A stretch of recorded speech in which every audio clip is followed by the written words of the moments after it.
Pada fasa terawal dakwah Nabi sallallahu alaihi wasallam di kota Mekah, orang-orang yang baru masuk Islam pada ketika itu, sama ada dia daripada golongan yang lemah ataupun daripada golongan elit, banyak yang melalui siksaan, pemulauan, tekanan, penderaan yang pelbagai, sehingga kelihatan umat Islam pada ketika itu lemah.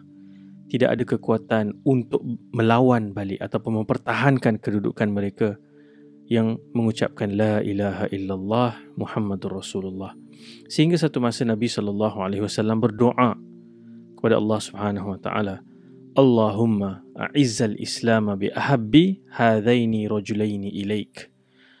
Nabi sallallahu alaihi wasallam berdoa, ya Allah, kuatkan, perkasakan, muliakan Islam dengan salah seorang lelaki yang engkau kasihi, yang engkau cintai, sama ada Abu Jahal ataupun Umar Al-Khattab radhiyallahu an.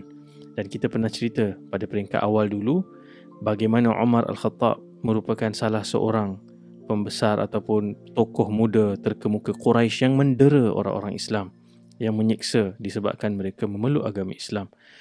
Dan bagaimana buat pertama kali bacaan Nabi SAW melalui surah Al-Haqqah meresap masuk ke dalam jantung hatinya dan berlaku beberapa proses sehingga dia memeluk Islam.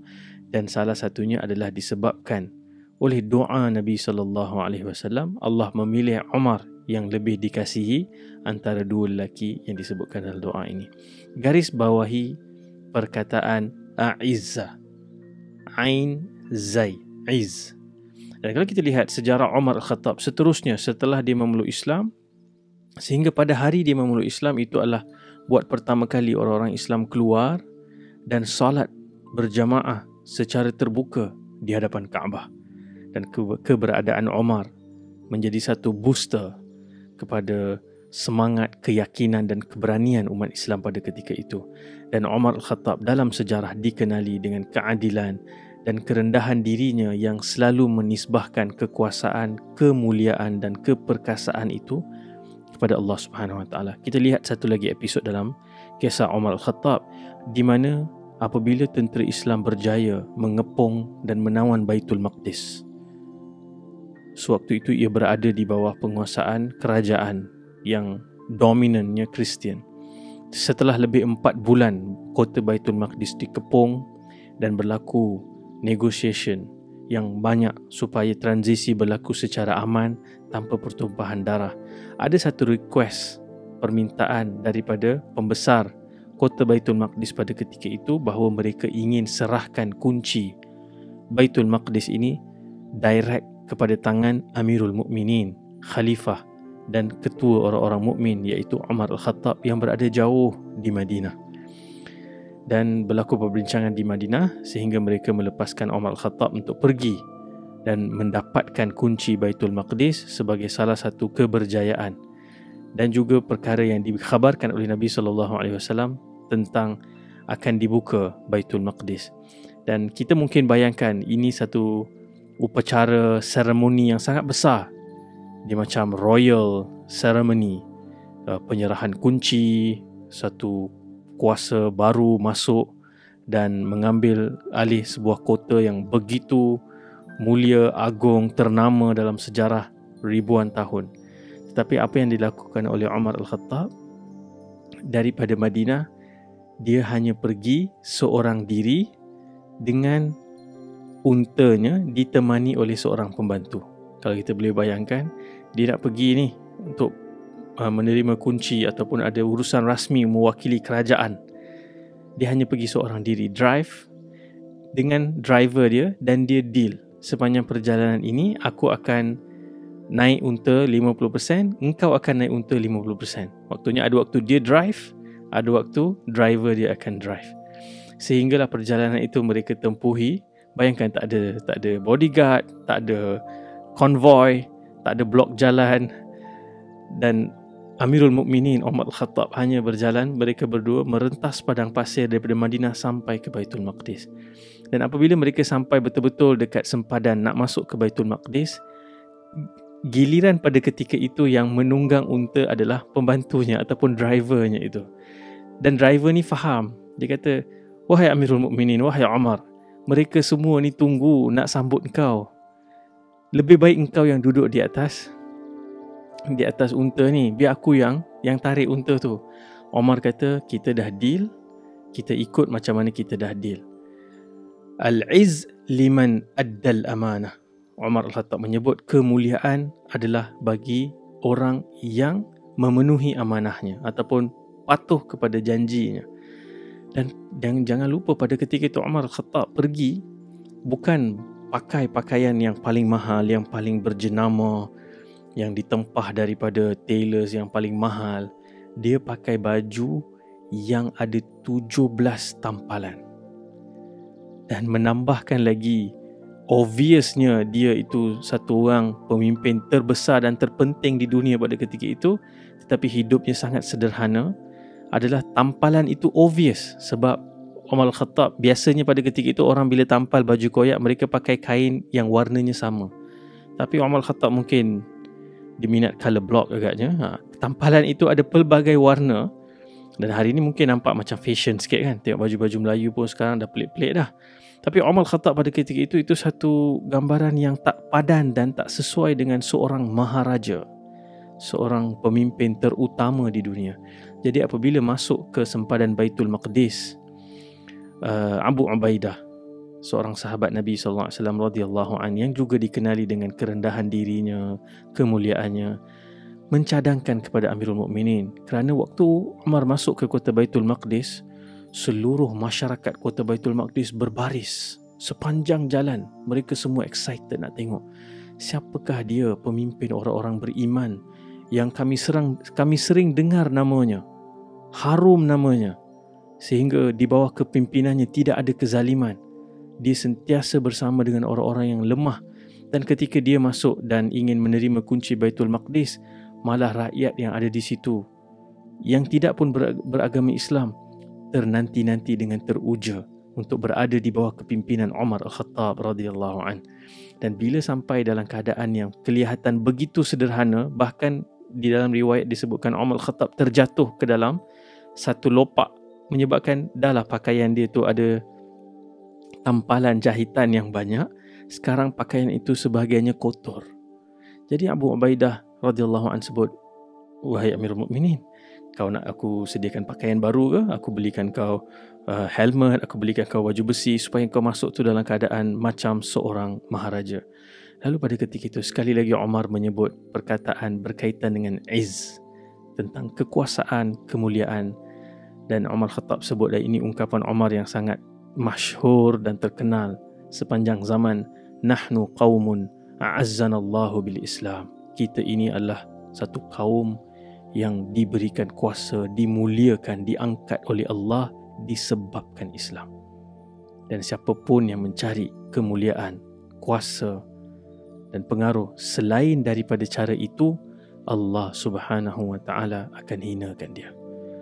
Dan dia masuk dalam keadaan begitu sederhana dan orang-orang di Baitul Maqdis semua terpana tengok. Ish, apa ni? Luar biasa, siapakah orang ini? Sehingga pembesar Kristian yang akan menyerahkan kunci kepada Umar Al-Khattab itu menyebut, kalau beginilah pemimpin yang akan mengambil alih, dengan rasmi, dengan senang hati kami menyerahkan kota Baitul Maqdis kepada Umar Al-Khattab radhiyallahu an. Dan panjang lagi kisah Umar ini, kalau kita duk cerita tak habis nanti. Yang kita nak cerita adalah nama Allah Subhanahu wa taala Al-Aziz. Nama Allah Subhanahu wa taala Al-Aziz daripada perkataan Ain Zai yang membawa paling kurang 3 makna. Yang pertama adalah kekuatan, keperkasaan, kuasa, yang mana tidak ada siapa pun yang boleh memudaratkan Allah Subhanahu wa taala, dan tak ada siapa pun yang boleh terlepas daripada kuasa Allah Subhanahu wa taala. Itu yang pertama. Yang kedua, kita semua, siapa pun dia, nak dapatkan perlindungan hanya kepada Al-Aziz, Allah Subhanahu wa taala yang maha perkasa, mulia dan mempunyai kuasa keseluruhannya.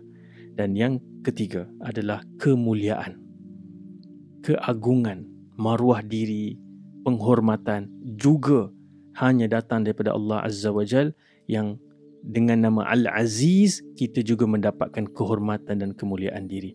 Dalam Quran Allah Subhanahu Wa Taala menyebut, man kana yuridul izzata, bagi siapa yang inginkan kemuliaan, kuasa, falillahil izzatu jami'ah, bagi Allah, di sisi Allah lah milik segala kemuliaan dan kekuasaan. Sebab tu bila kita lihat nama Allah Al-Aziz dalam Al-Quran disebut banyak kali, 93 kali disebut. Dan bayangkan satu nama yang begitu popular, sebagian ulama kata ini adalah nama top 5. Betapa panjang lebarnya ulasan para ulama dan kita tak dapat membincangkan semuanya dalam satu episod yang ringkas seperti ini. Tapi kita pulang paling kurang dengan 3 mesej ini. Yang pertama, dengan kita memahami Allah itu Tuhan yang mempunyai kuasa, kemuliaan yang tertinggi, tidak ada entiti lain yang kita takut melebihi Allah Azza wa Jalla. Kita dengan memahami Al-Aziz, kita hanya takut Allah Subhanahu Wa Taala. Yang kedua, daripada kisah Umar Al-Khattab tadi kita belajar, kita merendahkan diri, kita menundukkan diri dan mencari kemuliaan hanya melalui Allah Al-Aziz. Apabila kita berada dalam satu setting, contohnya kita tengah makan-makan, masuk waktu solat ataupun dah terlewat sikit lagi nak habis waktu solat, jangan kita rasa nak please orang yang ada kat situ, kononnya dengan itu kita akan disenangi, dimuliakan, sampai kita membelakangi Allah Azza wa Jal. Kita mesti ingat, kita hanya dimuliakan dan diangkat dengan kita memuliakan Allah Subhanahu Wa Taala. Jadi jangan letakkan diri kita tunduk kepada yang lain sehingga kita seolah-olah compromise atau rasa inferior disebabkan kita Muslim. Lihat Umar Al-Khattab tadi, berada di puncak kuasa dan dia tak kisah tentang perception orang, dia mendapatkan kemuliaan daripada Allah Subhanahu Wa Taala dan dia protect perkara tersebut, dan itu kemudiannya memang menyebabkan semakin Umar Al-Khattab diangkat dan dikenang sepanjang sejarah. Nabi SAW sebut, man tawadha'a lillah rafa'ahu Allah. Siapa yang merendahkan diri dia kerana Allah, mencari kemuliaan di sisi Allah, Allah Subhanahu Wa Taala akan angkat dia. Dan yang ketiga adalah apabila kita memahami Al-Aziz, kita mestilah datang kepada Allah Subhanahu Wa Taala dengan penuh tunduk dan rendah diri. Sehingga satu lagi sisi yang di mana bila kita faham Allah Maha Perkasa, Maha Kuasa, kita mesti ingat dalam konteks manusia semakin berkuasa, semakin tinggi kedudukan seseorang, selalunya ia datang dengan kezaliman, datang dengan corruption. Absolute power corrupts absolutely.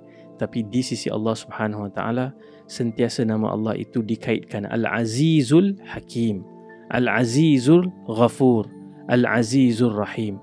Allah Maha Perkasa, kuasa, tinggi kemuliaannya, tetapi selalu dikaitkan dengan juga Maha Bijaksana, Maha Pengampun, Maha Pengasih lagi Maha Penyayang. Dan inilah Tuhan yang kita wajib panggil dalam doa-doa kita. Wahai Tuhan, Ya Aziz, kami mencari kemuliaan daripadamu. Semoga kita dengan mempelajari Al-Aziz dan menghayati dan memanggil nama Allah Al-Aziz ini, kemuliaan kita diangkat Allah Subhanahu Wa Taala di sisi manusia. Jangan sekali-kali kita tunduk kerana rasa inferior disebabkan agama kita, tunduk membelakangkan Allah demi nak puaskan hati manusia. Jangan, 1000 kali jangan. Sekian. Assalamualaikum warahmatullahi wabarakatuh.